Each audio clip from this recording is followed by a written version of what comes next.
Assalamualaikum warahmatullahi wabarakatuh. Selamat pagi, hai sobat biologi, salam lestari, salam konservasi.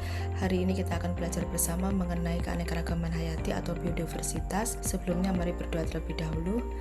Baik, biodiversitas adalah keseluruhan gen, spesies, dan ekosistem di suatu kawasan. Ini menurut Behra dan Das tahun 2008. Biodiversitas ini memiliki 3 komponen, yaitu keanekaragaman gen, spesies, dan ekosistem, di mana gen adalah variasi susunan gen dalam satu spesies yang menyebabkan perbedaan sifat pada individu. Contohnya adalah variasi pada padi, ada padi merah, padi putih, dan padi hitam.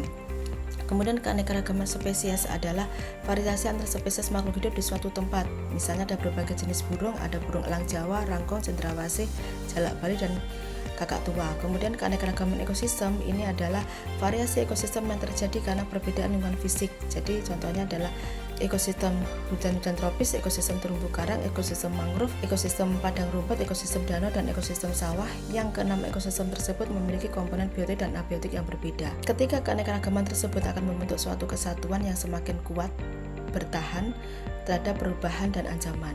Manfaat keanekaragaman hayati ini sangat banyak, salah satunya adalah sebagai sumber pangan, sumber obat-obatan, kemudian jasa ekosistem atau jasa ekologis, kemudian menjaga keseimbangan ekosistem, dapat juga sebagai sumber pengetahuan, riset, pendidikan, dan juga mendukung kehidupan manusia. Jadi peran kita adalah kita harus melestarikan keanekaragaman hayati dengan sungguh-sungguh. Biodiversitas atau keanekaragaman hayati dapat kita integrasikan dengan nilai keislaman. Salah satunya adalah surat Fatir ayat 27 yang berbunyi, tidaklah kamu melihat bahwasanya Allah menurunkan hujan dari langit lalu kami menghasilkan dengan hujan itu buah-buahan yang beraneka macam jenisnya.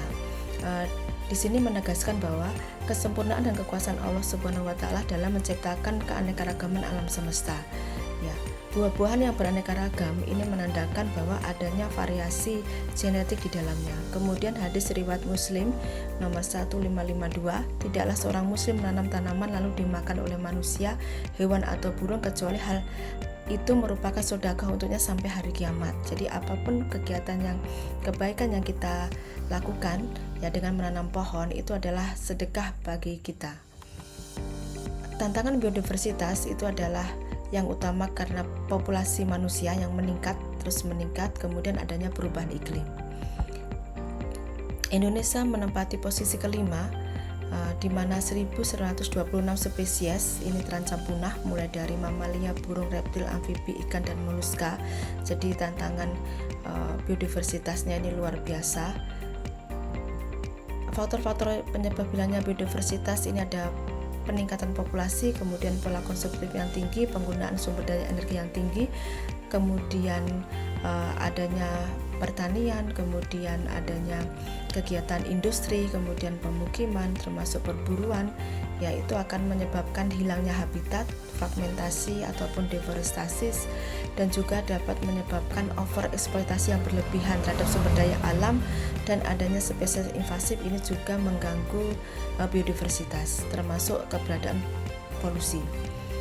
Studi kasus contohnya adalah deforestasi yang terjadi di Kalimantan dengan perubahan atau alih fungsi lahan hutan menjadi perkebunan kelapa sawit.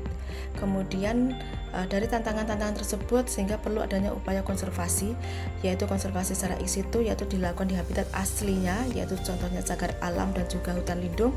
Kemudian konservasi ex situ itu konservasi atau perlindungan di luar habitat aslinya, misalnya ada kebun binatang dan juga kebun raya, dan juga perlu dilakukan rehabilitasi, artinya pengembalian kondisi lingkungan yang baik, ya ada rehabilitasi hutan, rehabilitasi mangrove, rehabilitasi satwa, dan lain sebagainya.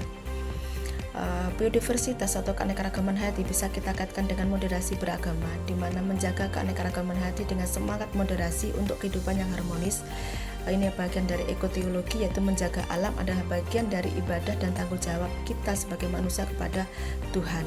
Jadi tujuan akhirnya adalah kehidupan yang harmonis, selaras dengan alam, bisa dari kegiatan pelestarian mangrove, kemudian reboisasi, dan juga sekolah adiwiyata.